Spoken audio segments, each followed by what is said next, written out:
वहीं रूस के राष्ट्रपति व्लादिमीर पुतिन के खास प्लेन की उड़ान ने एक बार फिर परमाणु हमले की चिंता बढ़ा दी। खबर है कि मैक्स डोम नाम का यह खास प्लेन 9 मई की परेड में शामिल होगा। पहले ही अटकलें लगाई जा रही थी कि 9 मई को यूक्रेन की जंग में कुछ बहुत बड़ा हो सकता है, और अब इन अटकलों में मैक्स डोम प्लेन की एंट्री हो गई। कहा जाता है कि अगर परमाणु जंग छिड़ी तो पुतिन का ठिकाना यही प्लेन होगा। ऐसा प्लेन जिसमें किसी भी तरह की रेडिएशन पहुंचने की कोई गुंजाइश ना हो। पूरे प्लेन में एक भी खिड़की नहीं है। कहते हैं ये हवा में उड़ता हुआ क्रेमलिन है, यानी रूस की पूरी सरकार। दावा यह है कि अगर परमाणु जंग छिड़ी तो इसी प्लेन से पुतिन अपनी फौज और अपना देश दोनों को संभालते रहेंगे। लेकिन ये खबरों में इसलिए है क्योंकि इसे मॉस्को में उड़ते हुए देखा गया है। 9 मई को विक्ट्री डे परेड होने वाली है, जिसकी तैयारियां जोरों पर हैं। मैक्स डोम पर रूस के अफसरों ने दावा किया है कि इस बार ये प्लेन भी विक्ट्री डे परेड का हिस्सा बनेगा, जबकि 2010 के बाद कभी भी ऐसा नहीं हुआ है कि इस प्लेन को विक्ट्री डे की परेड में शामिल किया गया। इसीलिए अब अटकलें लगाई जा रही हैं कि शायद रूस की तैयारी किसी परमाणु जंग की है, और उसका दिन भी 9 मई को ही तय किया गया है। पश्चिमी मीडिया तो पहले से 9 मई को डूम्सडे मतलब कयामत का दिन कहने लगा है। ऊपर से मैक्स डोम प्लेन की उड़ान की तस्वीरें इस बात को और भी हवा दे रही हैं। 9 मई को दूसरे विश्व युद्ध का अंत हुआ था, जब नाजी जर्मनी ने सोवियत संघ के सामने सरेंडर किया था। रूस उसी दिन को हर साल विक्ट्री डे के तौर पर मनाता है। दावा यह है कि यूक्रेन की जंग के बीच मनाया जा रहा विक्ट्री डे रूस के लिए बेहद खास है। इसीलिए 9 मई की परेड का इस्तेमाल रूस दुनिया को कुछ कड़े संदेश देने के लिए भी करेगा। मैक्स डोम की उड़ान भी ऐसा ही संदेश हो सकती है, जिसके जरिए रूस ये बताने की कोशिश करेगा कि वो परमाणु जंग के लिए भी तैयार है। इस बीच पुराने हथियारों के भरोसे रूस का मुकाबला कर रहे यूक्रेन ने अमेरिका से F-15 और F-16 जैसे आधुनिक लड़ाकू विमान देने की गुहार लगाई।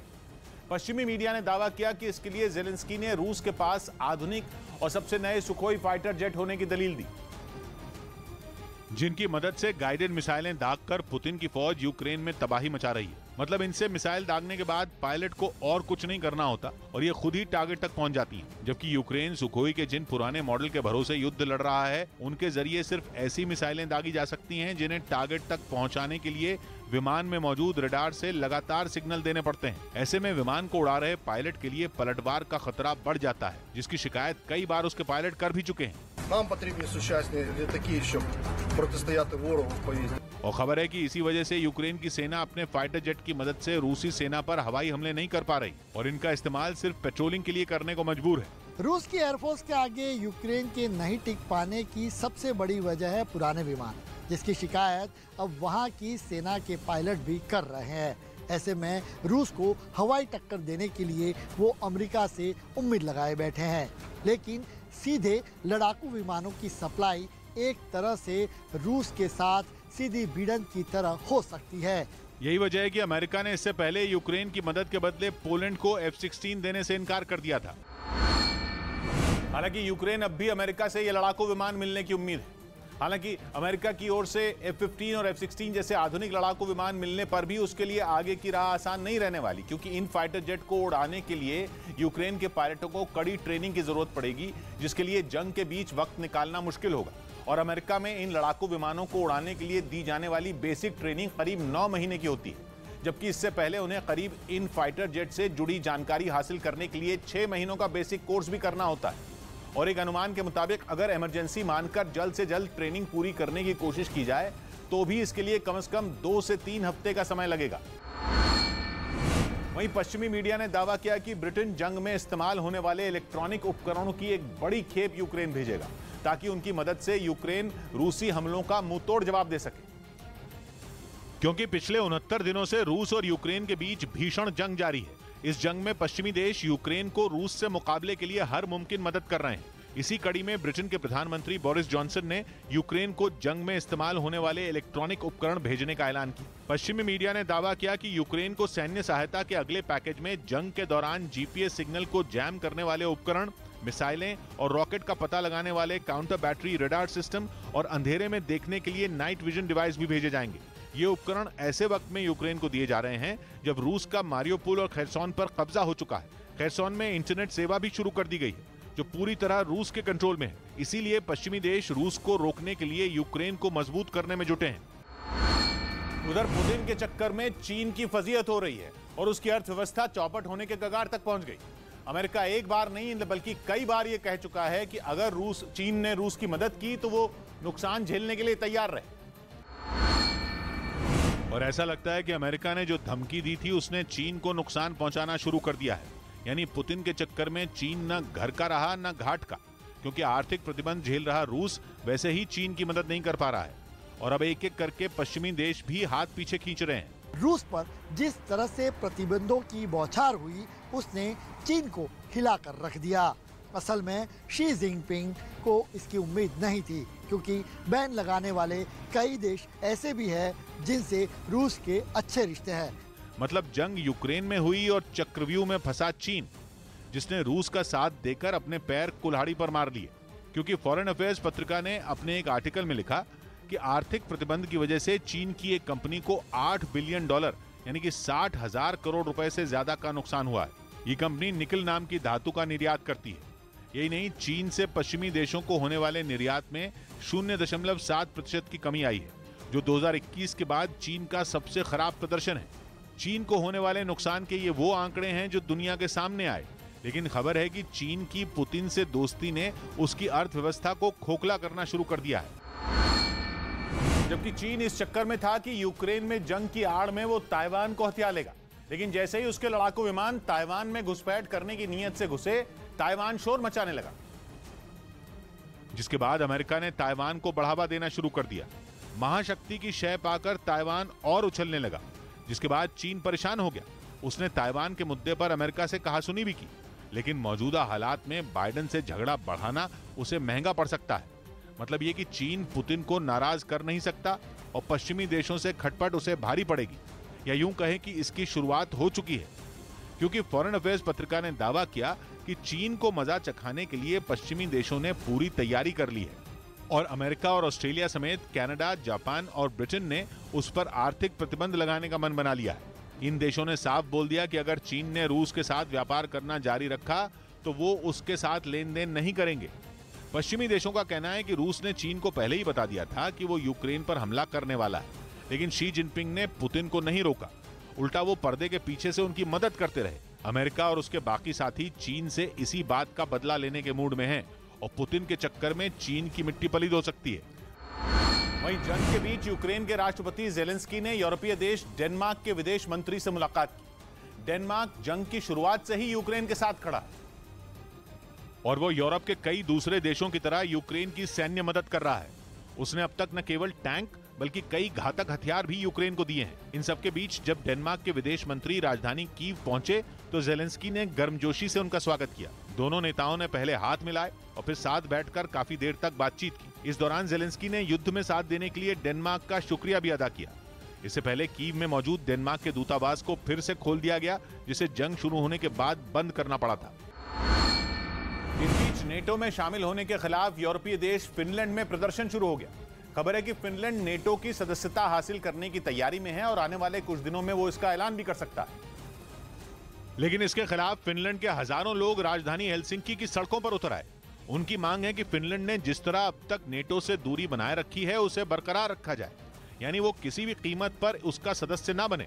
इसके साथ ही वहां के कई लोगों का यह भी मानना है कि फिनलैंड न तो नेटो का साथ दे और न रूस के साथ खड़ा हो। यानी ये प्रदर्शन ऐसे वक्त में शुरू हुआ है जब फिनलैंड अपनी सदस्यता की अपील करने के बेहद करीब है। हालांकि रूस उसे उसकी कीमत चुकाने की धमकी तक दे चुका है, लेकिन वहां की सरकार पुतिन के आगे झुकने के मूड में बिल्कुल नहीं है। असल में यूक्रेन की तरह फिनलैंड भी रूस का पड़ोसी देश है और नेटो में शामिल होने के मुद्दे पर ही रूस ने यूक्रेन पर हमला किया था। ऐसे में अगर फिनलैंड नेटो का सदस्य बन जाता है तो वो सीधे तौर पर रूस से दुश्मनी मोल लेगा, क्योंकि फिनलैंड के साथ रूस का 1300 किलोमीटर लंबा बॉर्डर है और अगर वो नेटो से जुड़ गया तो रूस बुरी तरह घिर जाएगा। क्योंकि अगर एक बार फिनलैंड नेटो का सदस्य बना तो अमेरिका, ब्रिटेन और फ्रांस समेत 30 देशों की फौजें फिनलैंड में तैनात हो सकेंगी, जो रूस को किसी भी कीमत पर मंजूर नहीं है। और यूक्रेन से जंग की वजह भी यही है, यानी रूस कभी नहीं चाहता कि उसके पड़ोसी देश नेटो में शामिल हो। हालांकि उसके पड़ोस में नॉर्वे और पोलैंड समेत कुछ देश पहले ही नेटो में शामिल हो चुके हैं।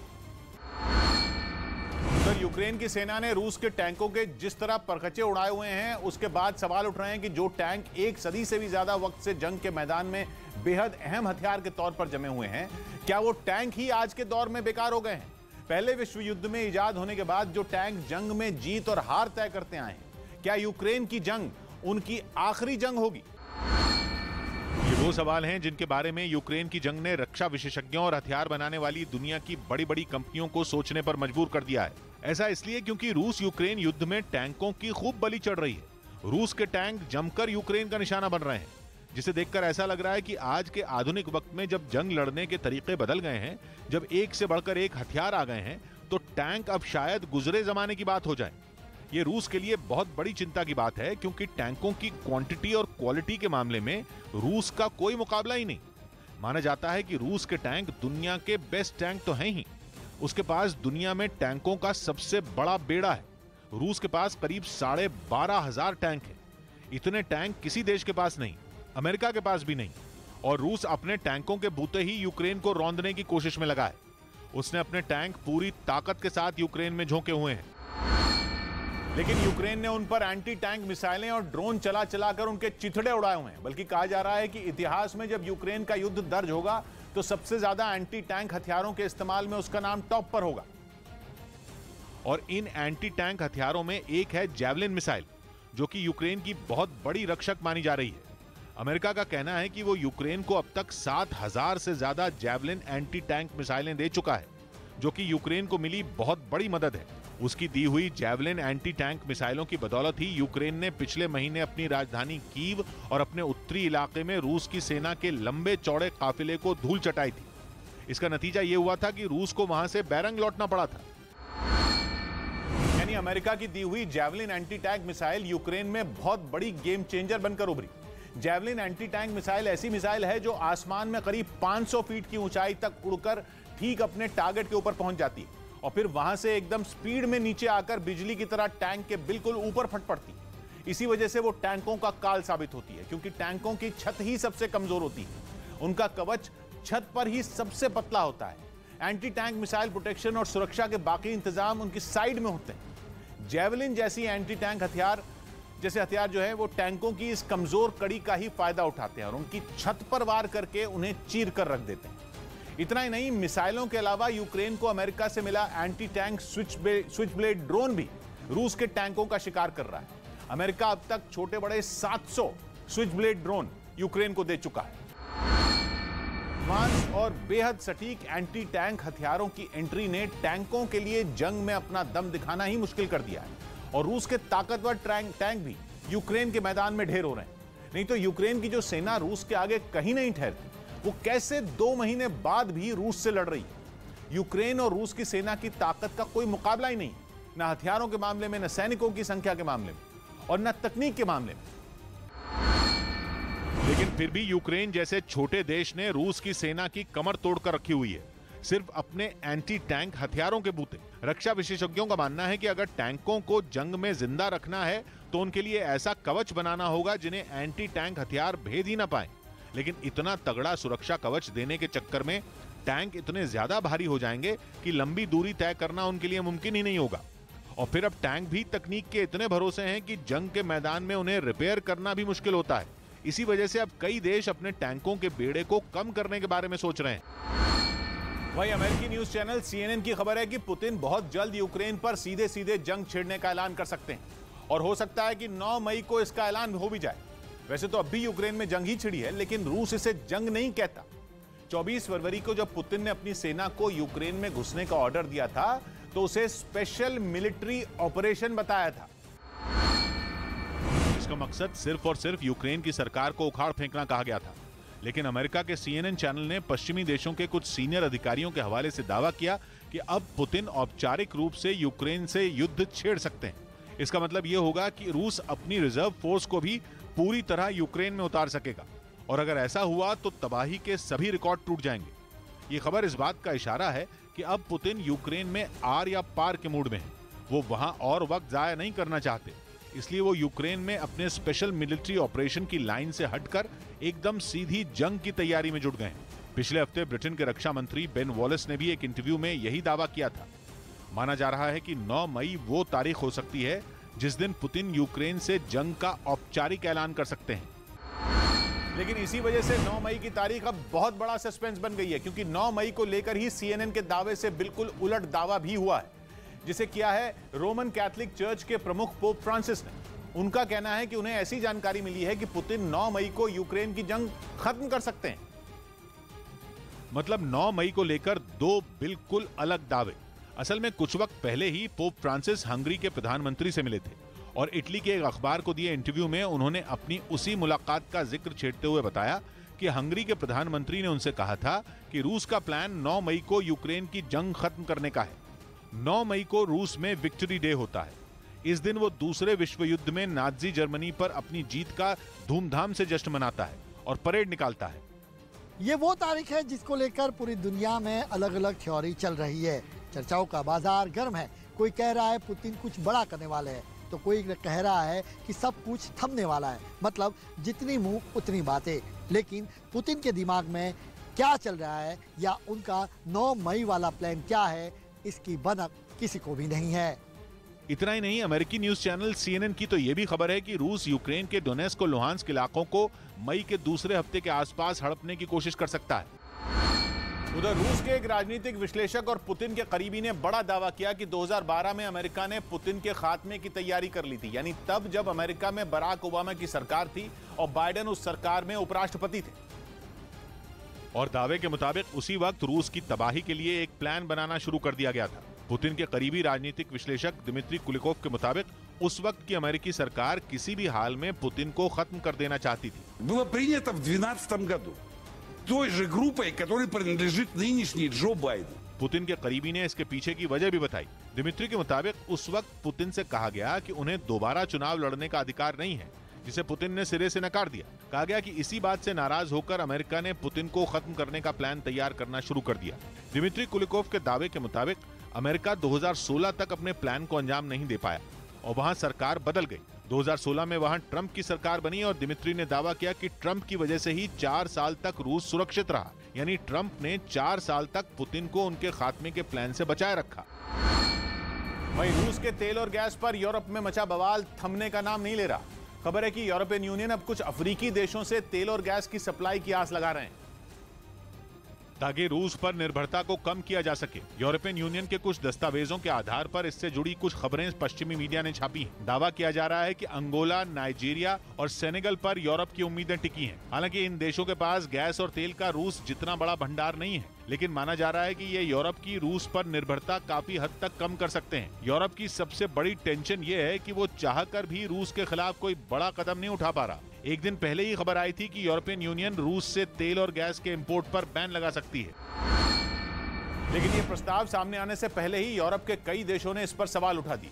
यहां तक कि अलग अलग देशों ने अलग अलग डेडलाइन भी सुनानी शुरू कर दी, क्योंकि प्रस्ताव 2023 से पहले रूस से तेल और गैस का इंपोर्ट पूरी तरह बंद करने का था। लेकिन इटली और स्लोवाकिया ने ऐतराज जता दिया। खबर है कि स्लोवाकिया ने इस तरह के कानून से छूट मांगी है। मतलब ये कि स्लोवाकिया ये चाहता ही नहीं कि रूस के तेल और गैस के इंपोर्ट पर कोई बैन लगे, इसीलिए वो अभी से यूरोपियन यूनियन के इस प्रस्ताव पर छूट मांगने के लिए खड़ा हो गया। जबकि इटली ने इस प्रस्ताव की डेडलाइन पर सवाल उठा दिया। प्रस्ताव 2023 शुरू होने से पहले इंपोर्ट बंद करने का है, लेकिन इटली का दावा बिल्कुल अलग है। इटली चाहता है कि 2024 की जुलाई से पहले तक का वक्त दिया जाए, मतलब कम से कम 2 साल का वक्त दिया जाए।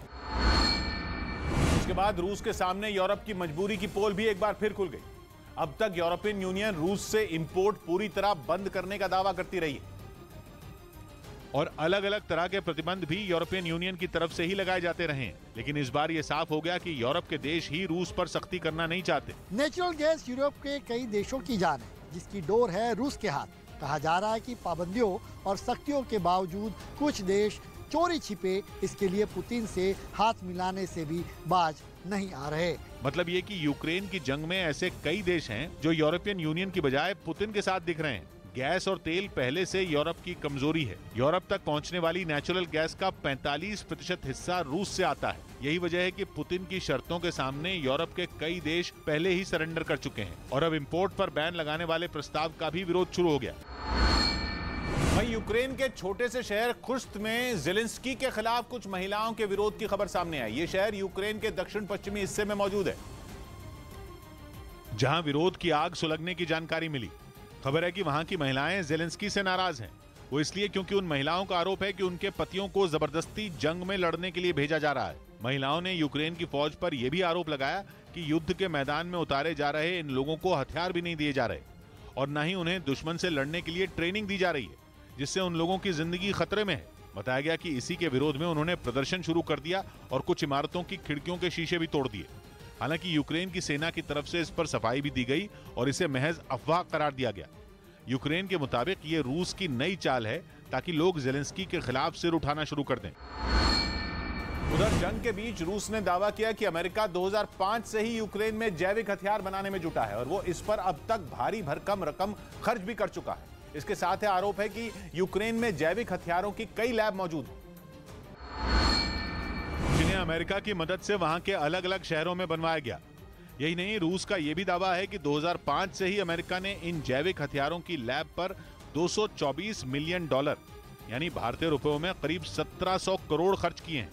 यूक्रेन युद्ध के बीच कई बार ये खबरें सामने आई कि अमेरिका ने वहां जैविक हथियारों की कई लैब तैयार की है, जिसके सबूत भी होने का दावा रूस ने किया। अब अमेरिका पर ये आरोप लग रहे हैं कि उसका ये खेल 1.5 दशक से भी ज्यादा समय से चल रहा है। यानी रूस का सीधा आरोप है कि अमेरिका पिछले कई साल से यूक्रेन में जैविक हथियार बना रहा था। जैविक हथियार यानी बायोलॉजिकल वेपन एक ऐसा हथियार है जो बिना धमाके के किसी भी देश को तबाह कर सकता है। मतलब ये कि इससे बैक्टीरिया और वायरस का इस्तेमाल जानबूझकर इंसानों में इन्फेक्शन फैलाने के लिए किया जा सकता है, ताकि कम समय में बहुत बड़े क्षेत्र में तबाही मच सके। इस बीच खबर आई कि पुतिन ने जंग के खात्मे का सबसे खतरनाक प्लान बनाया है। 9 मई को रूस विक्ट्री डे मनाता है, जिससे जोड़कर कभी खबर उड़ी कि पुतिन न्यूक्लियर अटैक की प्लानिंग कर रहे हैं, तो कभी अटकलें लगी कि पुतिन कई और देशों पर हमले की प्लानिंग कर रहे हैं। ब्रिटेन ने तो इन अफवाहों पर विश्वास करके तैयारी भी शुरू कर दी। लेकिन जैसे जैसे विक्ट्री डे यानी कि 9 मई की तारीख नजदीक आ रही है, वैसे वैसे पुतिन के कुछ खतरनाक प्लान पता चल रहे हैं। खबर है कि इस बार पुतिन की प्लानिंग ऐसी होगी जैसी किसी ने सपने में भी न सोची हो। द ओडेसा जर्नल ने अपनी रिपोर्ट में लिखा कि पुतिन डेड एंड की तरफ बढ़ रहे हैं, मतलब एक ऐसी दिशा में बढ़ रहे हैं जहां से वापसी का कोई रास्ता नहीं है। मतलब ये कि पुतिन के दिमाग में जो खिचड़ी पक रही है वो किसी की सोच से ज्यादा खतरनाक हो सकती है। द ओडेसा जर्नल ने अपनी रिपोर्ट में यूक्रेन की सेंट्रल इंटेलिजेंस एजेंसी के चीफ किरिलो बुदानोव का इंटरव्यू छापा, जिसमें उन्होंने बताया कि पुतिन यूक्रेन को 3 हिस्सों में बांटना चाहते हैं और अगर ऐसा नहीं हो पाया तो तावरिया प्रांत को फिर से बसाने की कोशिश करेंगे, क्योंकि सोवियत संघ के टूटने से पहले यह प्रांत उसका हिस्सा था, जिसमें क्राइमिया, खेरसॉन और डोनेस्क के कुछ हिस्से शामिल थे। यानी कि पुतिन एक अलग देश बनाने के बारे में सोच रहे हैं, जिसके लिए उन्होंने पूरी तैयारी भी की है। मतलब ये कि पुतिन के दिमाग में प्लान ए और प्लान बी दोनों हैं, जिन्हें कामयाब करने के लिए वो कुछ भी करने के लिए तैयार है। यूक्रेन की सेंट्रल इंटेलिजेंस एजेंसी के चीफ ने जो इंटरव्यू दिया उसमें उन्होंने पुतिन के प्लान तो बताए, लेकिन ये दावा करना नहीं भूले कि समय के साथ रूस का हौसला पस्त हो रहा है, क्योंकि 60 दिन से ज्यादा समय से यूक्रेन में जंग लड़ रहे रूस के सैनिक थक चुके हैं। यही नहीं, उन्होंने ये दावा भी किया कि युद्ध से पहले पुतिन को उनके जिन आर्मी अफसरों पर सबसे ज्यादा भरोसा था, उन्होंने उन्हें सबसे ज्यादा निराश किया। यूक्रेन की सेंट्रल इंटेलिजेंस एजेंसी के चीफ ने अपने इंटरव्यू में ये तक बोल दिया कि पुतिन अपनी हार कबूल नहीं कर सकते, जबकि यूक्रेन से जंग जीतने की उनकी 24 अप्रैल की डेडलाइन कब की बीत चुकी है, जिसके बाद एक नई तारीख यानी कि 9 मई की बात होने लगी। ये तो सच है कि हाथी जैसे रूस की नाक में चींटी जैसे यूक्रेन ने दम कर रखा है, जिसकी वजह से अब तक जंग का नतीजा नहीं निकला। यूक्रेन तबाह हो गया लेकिन झुका नहीं, और कहा जा रहा है कि इसी बात से पुतिन की जिद बढ़ गई। डॉनबास में जीत के लिए तो उन्होंने पूरी ताकत झोंक दी, लेकिन यूक्रेन का कहना है कि उनकी ये जिद उन पर भारी पड़ रही है, क्योंकि अब पुतिन के सैनिक ही नहीं सेनापति भी थकने लगे हैं। किरिलो बुदानोव ने तो अपने इंटरव्यू में यह तक बोल दिया कि पुतिन वॉर क्रिमिनल है और इस युद्ध में उनका अंत होगा, क्योंकि वो खुद एक डेड एंड पर आ गए हैं जहां से उनका जिंदा लौटना मुश्किल है।